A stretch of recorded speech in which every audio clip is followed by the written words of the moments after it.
pleasure to be with you today. My name is Dean N. Williamson, and I have with me President Jason Wright, who's the president of the Washington football team. Jason, thank you very much for taking the time to join us today. It's my pleasure to be here, Dean. Really excited. Yeah, my pleasure. So this past year has been extraordinarily dynamic and disruptive in so many different ways. And I'd be curious to get your sense as to what have been some of the key impacts of these major disruptions, both the pandemic, social issues, economic issues. And what have you learned along the way as a leader navigating your organization through this period of major disruption? Yeah, I think this past year of disruption has impacted us in several ways, all for the positive in the long run. I think the pandemic in particular has accelerated innovation, especially on the digital front, whether that's how we engage with customers, how we think about understanding our fans, understanding their preferences for how they engage. It's basically made us jump several years forward in the ways in which we think that our brand, our product reaches, not just avid football fans, but the growth fans of the future. I think the pandemic plus a broad public narrative, a very powerful public discussion on racial justice has accelerated the way that we think about companies as more than just corporate citizens in the community, but as drivers of, in our case, economic impact and equity in the community, and as a voice on issues of import to our customer base, our fans, and our players. And I think both of those things have accelerated. And I think what we found is it has most directly impacted our investment strategy. It has said, if we think about the resources that we have when we're allocating resources during, whether it's our capital planning process or our broad investment strategy, we are looking to overinvest in areas of digitization. How do we think about ramping up quickly our advanced analytics capabilities so that we can understand our customers and our fans from afar more deeply?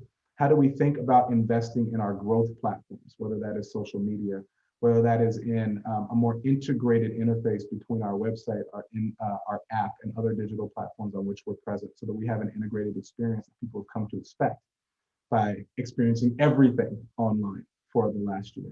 And insofar as it comes to our players, how do we actually build the institutional muscle to support our players on the causes they care about? And I'll give one example. I brought in some pretty heavy hitters on the public affairs side of things into this organization because it became clear our players had now mastered the art of using their voice to drive a narrative. Now they wanted to have direct change. And when our players express a desire to actually change policing policies in DC, Maryland, and Virginia, we brought in the infrastructure to support them. And they were part of a bill that got passed in the state of Virginia. They testified in front of the Maryland legislature as they passed a police reform bill and are now talking with the DC City Council on the same thing.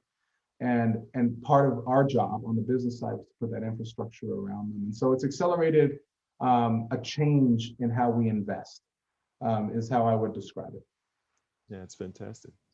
So as you think about the next steps that your organizations have to take, as you're dealing with digital disruption, as you're dealing with broader social expectations that are being placed upon the organization, how are you, or what recommendations would you have for leaders to be prepared for the iterations of digital disruptions that are coming? What have you seen that's been critical to allow you to thrive during this period of time? And what are the things you would be trying to prepare for yourself, would recommend others prepare for, to prepare for that future coming forward?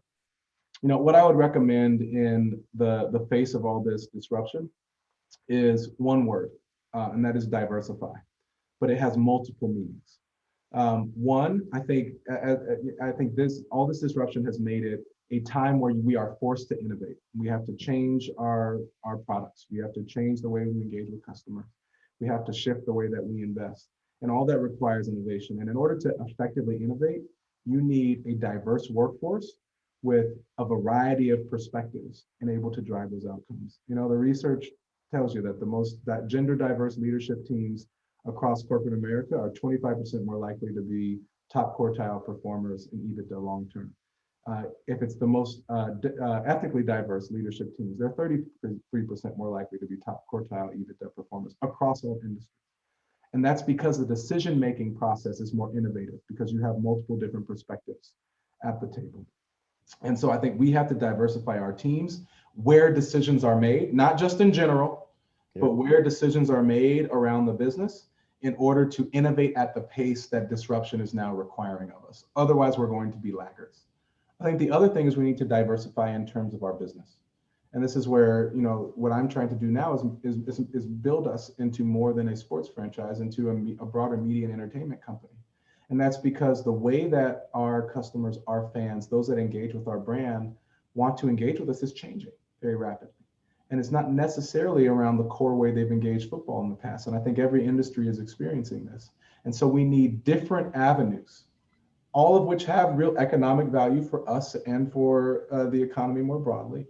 They need to have real economic value, monetizable opportunities, but new ways to engage with folks that are diversifying the businesses. And I think every organization needs to be thinking about a moment to create new business lines that take advantage of changing demographic trends, changing engagement trends across the consumer population.